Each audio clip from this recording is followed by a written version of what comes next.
Je suis Benjamin Lupu, on m'a kidnappé pour parler de Renaissance, donc dans l'anthologie Exploration et frontières culturelles. Je suis parisien et on m'a demandé de donner un fait insolite, j'ai donc une recette secrète pour le tarama.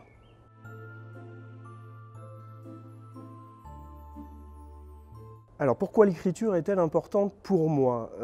Parce qu'elle me permet simplement de raconter des histoires, je peux le faire avec le jeu de rôle, je pourrais le faire avec le cinéma, et il se trouve que j'ai été publié, maintenant je le fais avec l'écriture.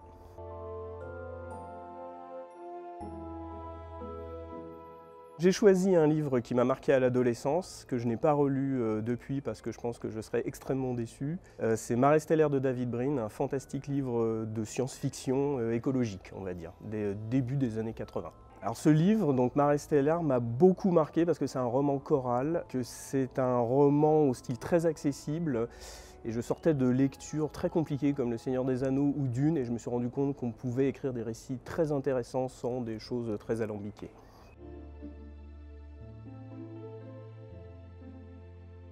Ce qui me plaît dans les littératures de l'imaginaire, c'est le voyage. C'est vraiment le voyage, le pas de côté, la rêverie. Donc ça, c'est pas très original, on va dire. Et le steampunk, ça vient de mon intérêt pour l'histoire. Et donc je m'intéresse à toutes sortes de périodes. Donc le 19e siècle étant merveilleux, ben voilà, c'est le steampunk qui m'est venu naturellement.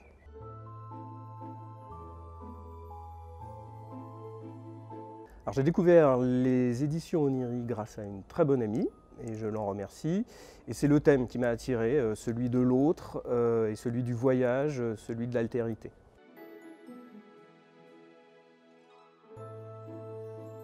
Trois mots à propos de Renaissance, pas facile, je dirais dirigeable, eau et trésor.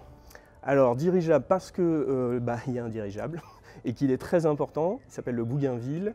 Eau parce que j'y parle d'un merveilleux peuple qui vit sur l'eau, et trésor parce que tous les personnages recherchent un trésor qui n'est pas forcément matériel d'ailleurs.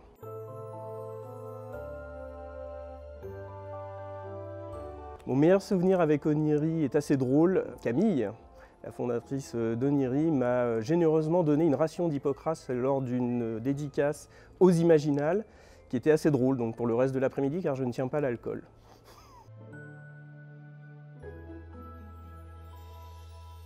Alors l'objet que j'emmènerai sur une île déserte, c'est une boîte vide, essentiellement pour la remplir en fait.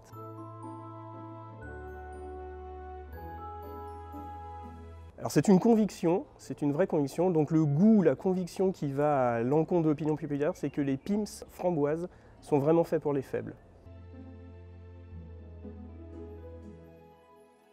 J'ai une petite manie secrète, c'est que je fais tous mes échecs avec un verre de Porto et un glaçon.